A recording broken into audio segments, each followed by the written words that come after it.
So one thing I've already learned, academia and stand-up, in both careers it's perfectly acceptable and encouraged to drink as part of the job. So anyway, hello, yes, my name is Ian. Kind of redundant to say that we have someone shout your name before you come on stage, but still anyway. So today I want to tell you a little story. It's a story about my undergraduate dissertation. And like many student stories, this one starts at the pub. And more so, it starts with me being really, really drunk.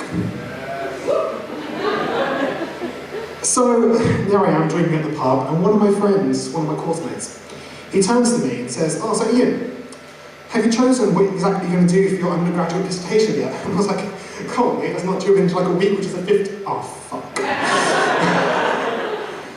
So then I'm running home back to my apartment as fast as I can, get there about 5 minutes before midnight, which is exactly when I have to submit what I'm going to do for an entire year of my life, basically. And I'm stumped, I'm drunk, I'm clueless, I thought I had a week to work on this, and suddenly I have 5 minutes. I don't know what I'm going to do. I'm panicking, I'm looking desperately around, and then I look out the window and then I see it, this mysterious, dark, tall, slender figure. The most beautiful street lamp I've ever seen in my entire life. Street lighting in Victorian England, that will do as a history dissertation. Cool, done, nice, lovely. And it turned out all right, I got a good grade for it in the end, so that's all that really matters, right? But during the process, some of my friends thought I was a bit mad, like, you know, when I come to the pub at the end of the day and they ask, "What have you been doing all day?" And I was like, staring at pictures of street lights on the internet. You kind of get made fun of a bit. You start going, "Oh, does it turn you on? Do we light up your world? Do you like to rub yourself against a pole?" My mate Alex took it a step further. He lives in London, so he has access to all like the beautiful historic lampposts they have there. So he'd occasionally just like take photos of them, send them to me via Facebook with like captions as if they were pornographic images.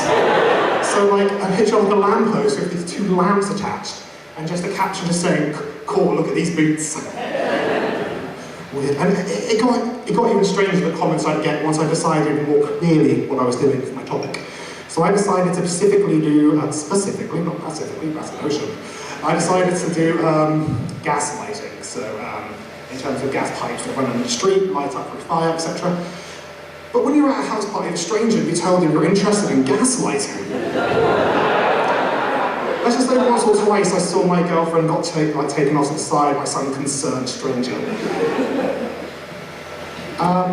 But in all fairness, despite my friends making fun of me, I did get a little bit obsessed, because I know many, of course, of you out here are academics, or more so historians of science. So you know what it's like when friends ask you about things and you kind of get weirdly obsessed with something really specific. So it'd be things like my classmates, they start telling me, because I had an urban history class, and every single time anything about urban history came up, I'd be like, "The solution is street lighting." And it got to the point where they would look up saying the street lights and they'd see my face coming down the globe. I remember one day walking home and seeing there was a notice attached to one of the lampposts around where I live, saying about how they were renovating the lighting system, and I got so excited, like, "Oh fuck yeah! I'm here at the change of history!" Oh, great! My girlfriend would ask me to come to bed and be like, "Not now, dear. I've got to look up how the argon double air supply revolutionized urban illuminations." Oh, yeah.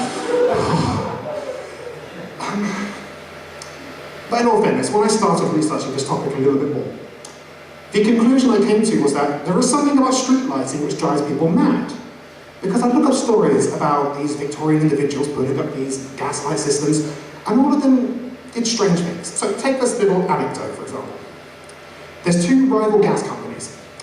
Both want to lay out a new gas lighting, sort of a street of gas lights, essentially, I suppose, call it. And they both need to lay their gas pipes. And they both, ideally, want to lay it on the same bridge, where there's only room for one company to lay the gas pipes. So what do you think they do?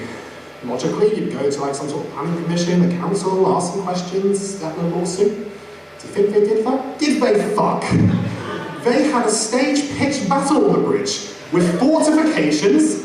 They got their workers out to basically be soldiers. They had supply lines coming in from across the city. The newspapers started telling it in the format of heroic soldiers jumping over the barricades, trying to force one company back. The other company fighting back the line. And this went on for basically an entire day. It only stopped because essentially, at one point, one of the companies ran out of food. So the workers on their side just buggered off to the pub. Isn't it mad, isn't it, like the Battle of Troy where the gaslights are Helen? But I suppose the response to run off to the pub makes sense because I can sometimes agree beer is worth more than beauty. Excuse me.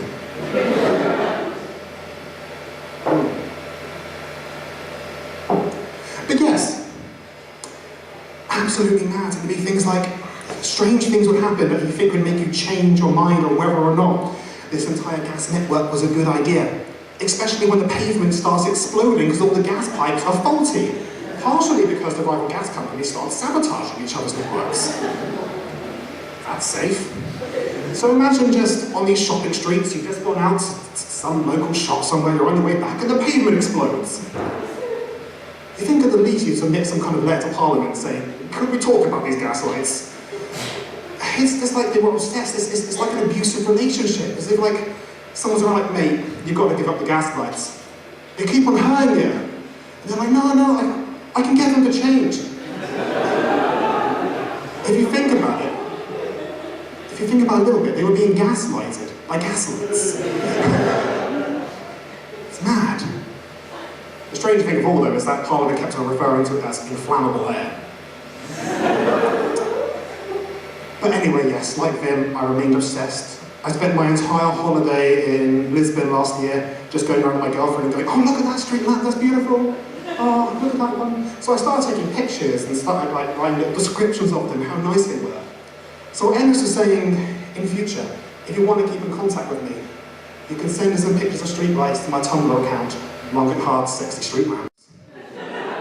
Thank you very much, you've been a wonderful audience.